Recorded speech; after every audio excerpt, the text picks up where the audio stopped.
मिथ्या कल्पना मागे सारा. ज्ञानेश्वर महाराजांच्या ठिकाणी मिथ्या कल्पना कशा असतील हो? जर ज्ञानेश्वर महाराज ज्ञानाचे राजे, ज्ञानाचे देव, ज्ञानाचे गुरु, ज्ञानाचा अवतार, त्यांच्या ठिकाणी मिथ्या कल्पना कशा असतील? माऊली कसे? मग महाराज म्हणणं काय मुक्ताईंचं ते तर सांगा. अहो, मुक्ताईंचं म्हणणं असं आहे की माऊली, जगाच्या ठिकाणी मिथ्या कल्पना आहेत त्या बाजूला सारा. त्यांना कळेच ना, वास्तविक पाहता हा महाविष्णूचा अवतार आहे, सखा माझा ज्ञानेश्वर. वास्तविक पाहता निवृत्तीनाथ सदाशिवाचा अवतार, स्वामी निवृत्ती दातार. सोपानदेव म्हणजे सामान्य सोपान नावाचा व्यक्ती नाही, ब्रह्मा सोपान तो झाला, फक्त आनंद वर्तला. या जगाला कळत नाही तुम्ही ईश्वराचे अवतार आहात, पण जनकल्याणासाठी संत भूमिकेतून अवतीर्ण आलेला आहात.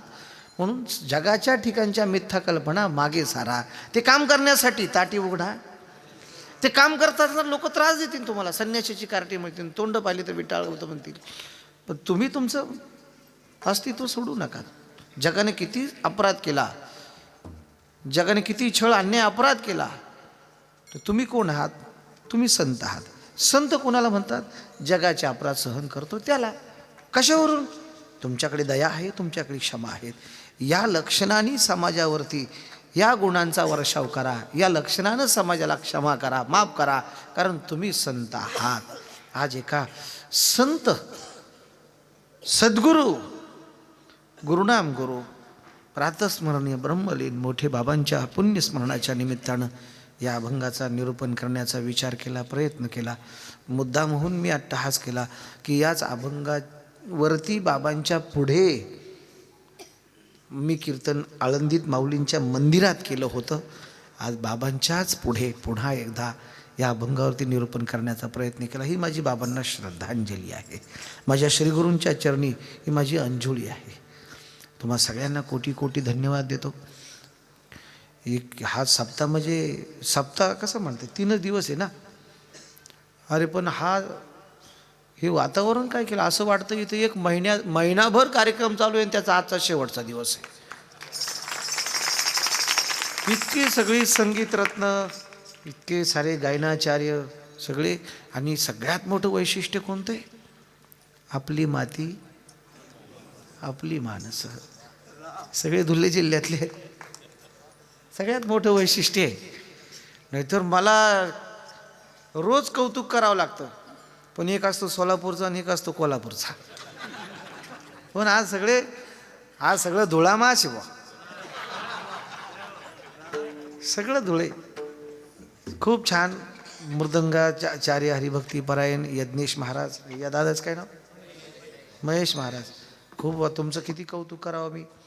रोजच आमच्या पुढे एक एक सम्राट येतो. कधी कृष्णा वाजवतो, कधी भरत वाजवतो, कधी युवराज चांदर वाजवतो, कधी वेगवेगळे कागदे वाजवतात. आळंदीत तर रत्नच आहेत सगळे. महाराष्ट्रात सध्या महाराष्ट्रातल्या वारकरी गुणीरत्नांसाठी खूप सोन्याचे दिवस आहे आणि त्यांनी इतके परिश्रम घेतलेले आहे.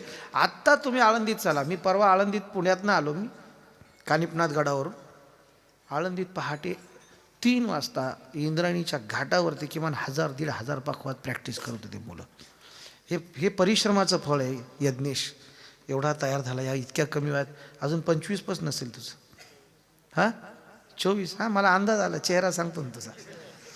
एवढं खूप सुंदर. आणि गायक काय हो महाराज, तुम्ही किती भावपूर्ण गाता. हां तुम्हीच काय, खूपच अपराध, कमाल. तुमचं किती कौतुक करावं. आणि तुमच्या पाठीमागे वा वा, खूप. योगेश महाराज, दुसऱ्याला मोठा म्हणवणारा खरा मोठा असतो महाराज. क्वालिटी मलाही कळते. मी पक्का तुमच्यातलाच. मी संस्थेच्या परंपरेतला आहे. 2001 साली संस्थेच्या कीर्तन परीक्षेत माझा पहिला नंबर आलता कीर्तन परीक्षेमध्ये. तेव्हापासून मी फिरतोय आता, पण पक्का तुमच्यातच होतो. याच्यातल्या बऱ्याच लोकांनी मला, महाराजांनी बघितलं असेल, तुमच्याकडे कोठी होती ना, कोठीच होती ना संस्थेत. रोज माझी संध्याकाळची माऊलीची गवळण एक अभंग संस्थेच्या भजनात बुवांच्या पुढे असायचं. मारुती बुवा मला म्हणजे, हे मंग्या म्हण. आणि बुवांनी माझं कीर्तन ऐकलं मंदिरात. कीर्तन झाल्यानंतर बुवांनी मला बोलवलं मंदिरातले कीर्तन खूप. आज माझ्या आवाजाला काहीतरी फॉल्ट झाला, माझा घसा कोरडा पडला, काहीतरी स्मेल होता मध्ये. मग अगरबत्ती होती का काय होतं काही कळलं नाही मला, पण ठीक आहे, नो प्रॉब्लेम. मला बुवा म्हटले त्याला बोलून आण तिकडून. नंतर मला तू डॉक्टर का वगे काय बोलू बुवा म्हटलं. हो काय होय आवाज हसून एकदम भारी जाम खुश. त्यावेळेला मला असं वाटलं की अरे माझ्या जन्माचं कृतार्थ झालो मी. ऐका नाही, जन्म आले त्याचे आजी फळ झाले साचे, तुम्ही सांभाळिले संती भय निरसली खंती. असं सगळ्यांचं कौतुक करतो. या सगळ्या रत्नांसाठी एकदा टाळ्या वाजवा. एवढं वैभव तयार केलंय, खूप छान. आणि सगळ्या गावांना धन्यवाद देतो. कुणी मांड्याची व्यवस्था केली, कुणी भाताची व्यवस्था केली, कुणी कोणती व्यवस्था केली. स्वतंत्र स्वतंत्र स्वतंत्र. पैसे की तो बात ही नहीं यार, ये बहुत साल तक चलेगा. प्रत्येक वेगळ्या गावाला किती छान नियोजन आहे, खूप छान. विनेकरी बाबा तुम्हाला खूप खूप धन्यवाद. तुमच्या चरणी मी नतमस्तक होतो. सगळे संयोजक त्या कोपऱ्यापासून ते वहीवरती बसलेत ते संयोजक, त्यांच्याकडे लक्ष द्या. जाताना त्यांना भेटा. चोपदार उद्या सकाळी काल्याचं कीर्तन आहे ना. असं वाटतं मला कीर्तन संपूच नाही, पण मला वाटतं की उद्या सकाळी चालू करायचं म्हणून आता संपवलं पाहिजे. एकदम मोठ्या प्रेमानं भजन करूया. या बाळाला धन्यवाद. कुणाचा हा? तुमचा आहे. मला कौतुक वाटायला लागलं, महाराजांचे मुलं पण कीर्तनात टाळ घेऊन उभे राहतात. आता हे वैशिष्ट्यच नाही. आता 2025 मध्ये किती भाऊ त्याला दृष्ट काढ लागेल ना. दृष्ट काढा त्याची बरं का, दृष्ट काढा. त्याला सगळ्यात जास्त दृष्ट माझीच होणार आहे बरं का. आणि तुमची होईन. त्याला जरा काळा टीका लावून द्या त्याला. किती छान आतापर्यंत जसाचा चेहरा आहे तसाच आतापर्यंत, थकवा सुद्धा आला नाही. काय मागच्या जन्माचं पुण्य केलं असेल. हा मोठा सत्पुरुष असणार आहे मागच्या जन्मातला, खरं सांगतो तुम्हाला. विठोबा रखुमाई, विठोबा रखुमाई, विठोबा रखुमाई, विठोबा रखुमाई. हरी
आता माझा फेटा पण सांगतो, बास झालं म्हणतो आता. खूप खूप साऱ्या शुभेच्छा. सगळे यूट्यूब चॅनल आहेत, सगळ्यांना शुभेच्छा. मुलं खूप ऐका सगळ्या संस्थेतल्या विद्यार्थ्यांचं मी कौतुक करतो.